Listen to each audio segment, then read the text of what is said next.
এই ফোনটাতে একটা অসাধারণ এলইডি লাইট দেখতে হচ্ছে পিছনের সাইডটা একটা আলাদা ধরনের, এখানে হচ্ছে অনেক ধরনের এই দেখতে হচ্ছে চিপসেট চার্জিংয়ের জন্য একটা অসাধারণ আলাদা ধরনের চিপ দিয়েছে। এখানে দেখতে হচ্ছে হ্যাশট্যাগ টেক চার্জ ইনফিনিক্স। এখানে দেখতে হচ্ছে চার্জিংয়ের জন্য কেউ আলাদা কোনো প্রসেসর বা সিস্টেম দেয় না, কিন্তু এইটা মোটোরোলা প্রথম বের করেছে দেখতে হচ্ছে। আর এটা তো সবাই চেনা, একটা পাওয়ার ব্যাঙ্ক দেখতে হচ্ছে, ম্যাগ পাওয়ার ব্যাঙ্ক। আর এইটাতে দেখতে হচ্ছে ওয়্যারলেস চার্জিংয়ের জন্য আমাদের যে প্যানেলটা, সেই প্যানেলটা তো এইটা খুব প্লাস্টিকের, কিন্তু একটা এই সাইডে দেখতে হচ্ছে চার্জিং পয়েন্ট।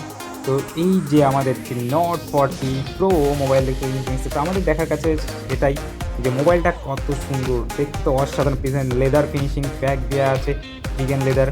তো একটা কল সেট আপ যেটা বলে ইনফিনিক্স, যেটা মোবাইলটা বের করেছে, মানে এই রেঞ্জে এত সুন্দর ফোন, এত নতুন নতুন ফিচার্স দিয়েছে, অসাধারণ। এখানে যে ব্যাক কভারটা দেখতেছো, ব্যাক কভারের সাথে এই যে আমাদের ওয়্যারলেস চার্জিং অসাধারণ সেট খাচ্ছে, কিন্তু মোবাইলের সাথে এটা সেট খাচ্ছে না, কারণ মোবাইলে কোনো ম্যাগনেট দেওয়া নেই। আর এটাতে ম্যাগনেট চুম্বক দেওয়া আছে ব্যাক কভারের সাথে। এটা চার্জের যে পাওয়ার ব্যাঙ্কটা আছে সেটাও লেগে যাচ্ছে, কোনো সমস্যাই হচ্ছে না। তো এটা হচ্ছে 3000 এমএইচের ব্যাটারি এটার সাথে আছে, আর ফোনটাতে আছে 4000 এমএইচের ব্যাটারিটা, টোটাল 7000। ইনফিনিক্স এই ওয়্যারলেস অসাধারণভাবে দিয়েছে দেখতে পাচ্ছ, 5000 এমএইচের ব্যাটারি। আর এই যে লাইট, এলইডি হ্যালো লাইট দেখতে পাচ্ছ অ্যাক্টিভ। এখানে তুমি কালারটা অনেকভাবে ডিজাইন করে চেঞ্জ করতে পারবে, সেটা মোবাইলে অনেক ফিচার্স দেওয়া আছে এই মোবাইলের ভিতরে।